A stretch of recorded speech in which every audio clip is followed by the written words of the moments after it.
Hey everyone, welcome to Crank It Up Podcast, the YouTube home of Brigand Games, and Happy New Year! I'm Jim Price, designer of Erudia Battle of Birthrights, and to kick off the new year, I wanted to tell you 12 fun facts about the Treasury. Many players have cited the Treasury as their favorite part of the game because it allows you to customize your strategy, and it was always designed to be a chance for player personalization. But the Treasury is an integral part of the game with a long history, and so I thought it would be fun to share 12 of those fun facts in honor of the original 12 Treasury cards. Some of these you may know, others you may not know, while there are definitely some you'll be really excited to know. The first fun fact is that the Treasury exists because of Shard of Gaia and for Tears of Undine, but for different reasons. The Tears added an extremely important guessing game. Is my slim lead safe? And it's really hard to be certain that it is. I really wanted this feeling in the game, and though I don't draft the Tears often historically, lately I've been drafting it more and more, and it's been really impactful, mostly because I was tired of getting burned by it. For the Shard of Gaia, modifiers are fairly prevalent, but a card that only destroys them could easily be a dead card if they aren't in the game. Rather than occupy precious space in class decks often, I wanted a way to basically let you add it in as needed, and thus the Treasury was born. While there's still modifier destruction in primary classes, it gets to be more rare, or done in a way that it's never a dead card, while still being readily available as the Shard of Gaia. The second fun fact is that the Treasury cards are drawn by the amazingly talented Daniel Delgado, who is also our Thief and Battle Mage artist. While there are a lot of advantages to having a consistent voice for these cards, one of the things Daniel does best is Easter eggs, and if you look carefully, you can see an extremely ironic reference to one of the Treasury cards in the Thief artwork. And no, I'm not talking about the cats. The third and fourth fun fact are similarly themed. While there have always been 12 core set Treasury cards, it wasn't always these 12. There were 2 Treasury cards that ended up getting replaced about midway through, and while I love their replacements, I do miss both of them.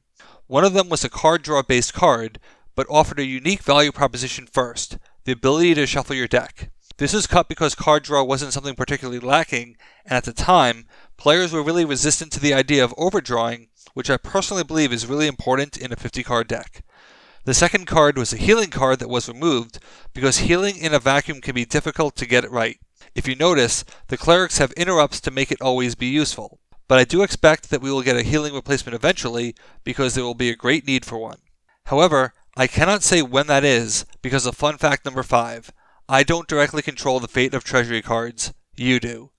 Treasury cards are one of the opportunities for community content, where the players of the game have a direct say in what gets added.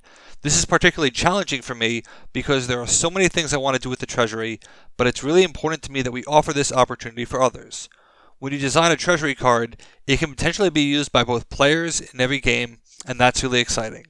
The Treasury card is set for the A expansion, but I cannot wait for the next round because players have already been pinging me that they have ideas.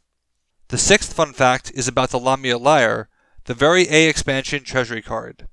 I seriously considered changing the order of the Treasury cards to put this in the core set, but I didn't know which card to swap out for the A expansion, and the lack of consistency of authorship bugged me because it looked like we weren't serious about community content, which we are. So sadly, despite how much I love it, the Lamia Lyre stays out for now, but with the intention to release the core set and the A expansion simultaneously, hopefully it's not really a problem.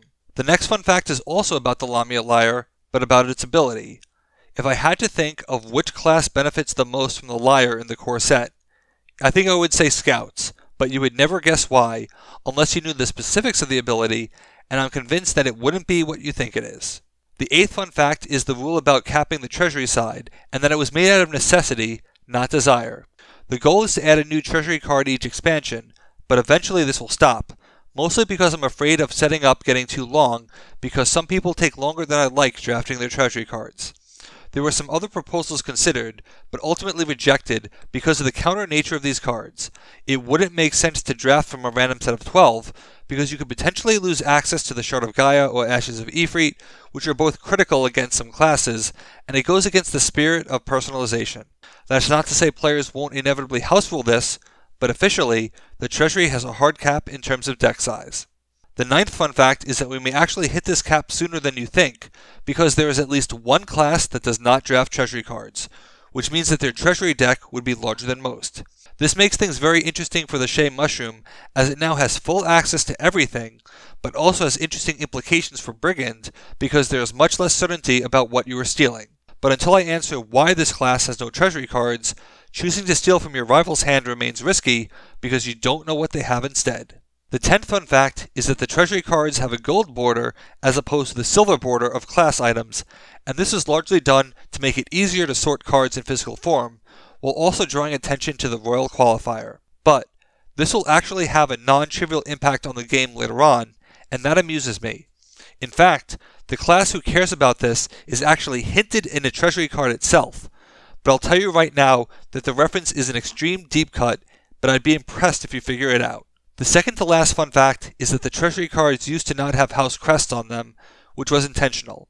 They started in your deck, but you didn't own them, and this is very important to thieves and even more important to a future class. However, this made the rules less straightforward, so the wolf and raven house crests were added to symbolize ownership and changed the rules, and even though it blew up the premise of that future class, something cooler came out of it in my opinion, so it all worked out in the end.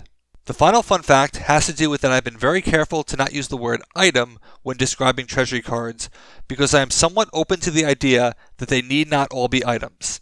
It started that way for card balance, because a typical deck is 20 units, 20 actions, and 10 items, and that figures into what tactics get which options, but I'm really intrigued by the idea of seeing a spell in the treasury that would appeal to magical classes.